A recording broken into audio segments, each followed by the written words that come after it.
Parmi les animés un petit peu surprenants qui sont relativement récents, je suis tombé sur Tasuketsu Fate of the Majority, qui est un survival game, mais un petit peu plus intelligent que ce que l'on peut imaginer ici ou là, où c'est un étudiant qui se retrouve dans un survival game dans lequel la moitié de la population humaine disparaît chaque nuit.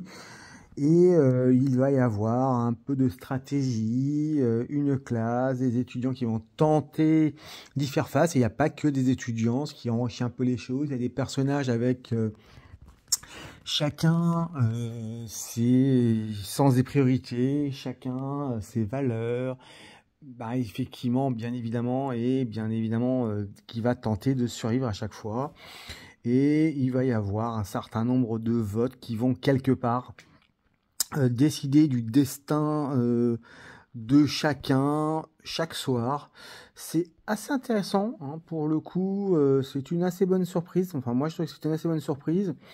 On est loin des jeux un peu pourris qu'on peut voir dans les survival games où c'est généralement juste gore pour être gore et sans avoir un gramme de réflexion.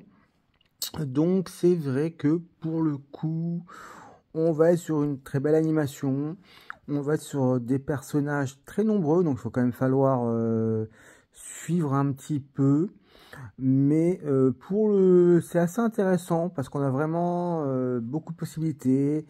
On ne sait pas sur qui on peut compter. On ne sait pas vraiment qui va faire quoi. Donc, parce que chacun joue pour son intérêt, hein, ça sert à rien de se mentir. Et donc, ça peut être intéressant. Moi, je trouve que c'est une très belle surprise. Pour l'instant, il y a 18 épisodes, il me semble. Et on est sur quelque chose que moi, j'ai trouvé beaucoup plus mature, beaucoup plus intéressant que l'on peut voir. Sincèrement, c'est quelque chose de bien, avec un héros principal intéressant, même si on ne sait pas vraiment comme je dis, sur qui on peut compter. Chacun va avoir son propre intérêt. Ouais, pour le coup, c'est assez proche de ce qu'on peut voir dans ce qui est de meilleur en termes de survival game. Donc, bon, après, moi j'ai vu effectivement survivre en 10 secondes et ainsi de suite sur de petites choses un peu sympathiques. Maintenant, je trouve qu'on est sur quelque chose de vraiment intéressant.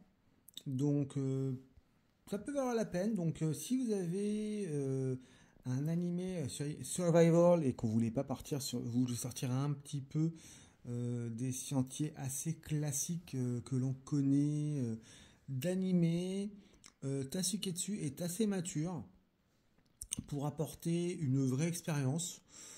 Donc franchement, ça se rapproche plus d'un Alice in Borderland dans le déroulé. Donc, comme moi je trouve qu'Alice in Borderland est une très belle réussite en termes de série, même si je pense que la dernière saison Netflix, je suis pas convaincu qu'il aurait dû en sortir une, vu que vu que le manga s'arrête là où s'est arrêté la saison précédente. Donc, à tester, intéressant, une série à tester, intéressant. Je suis également tombé sur Spirit Chronicle, qui est pour le coup un isekai. Et j'ai trouvé qu'il sortait du lot parce qu'il y a une atmosphère, il y a en tout cas un lore qui est décrit tout du moins dans la première saison. Bon, je ne cache pas que la deuxième saison, ça part un petit peu en cacahuète. Autant la première était très sympathique, hein, autant la deuxième est un peu moins bonne. Mais en fait, voilà, c'est Ryo qui s'est battu de toutes ses forces pour suivre dans les bidonvilles. Et un jour, il se réveille avec les souvenirs de Haruto Amakawa, mort dans un accident, alors qu'il rêvait de retrouver son ami d'enfance. Et il est, voilà, réincarné dans un monde d'épée de sorcellerie. Et comme il a secouru une princesse victime d'un enlèvement, il se retrouve tout à coup propulsé dans la haute société. Il y a un peu de noblesse, il y a un peu de discrimination. Le personnage principal est assez intéressant.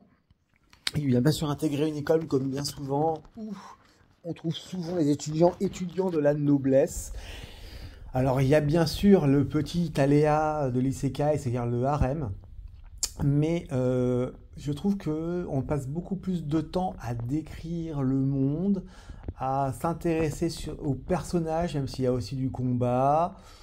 ce qui enrichit et fait que c'est un isekai un peu, je vais pas dire, mais parmi les meilleurs, mais il y en a quelques-uns qui sortent un petit peu du lot. Alors bon, je vais pas revenir sur moi qui me réincarne en slime, puisque bon, je pense que ça sera, je pense que tout le monde, ça mettra tout le monde d'accord. Mais il y a West Grandchild qui est pas mal non plus dans le même esprit. Et je trouve que Spirit Chronicle est parmi les moins mauvais isekai que l'on peut voir. Animation est très très belle. Graphiquement, on a une patte graphique assez intéressante, avec une belle palette de couleurs. Bon, le personnage est, le héros principal est un peu comme souvent dans le cas là, il éclipse tout le monde. Il est beau gosse et badass, voilà. Maintenant, on est sur. Moi, j'ai trouvé que la première saison était très bonne. Alors, deuxième, à voir parce que ça part un petit peu en vrille. Mais je me dis, je vais quand même aller voir jusqu'au bout pour voir ce que ça vaut.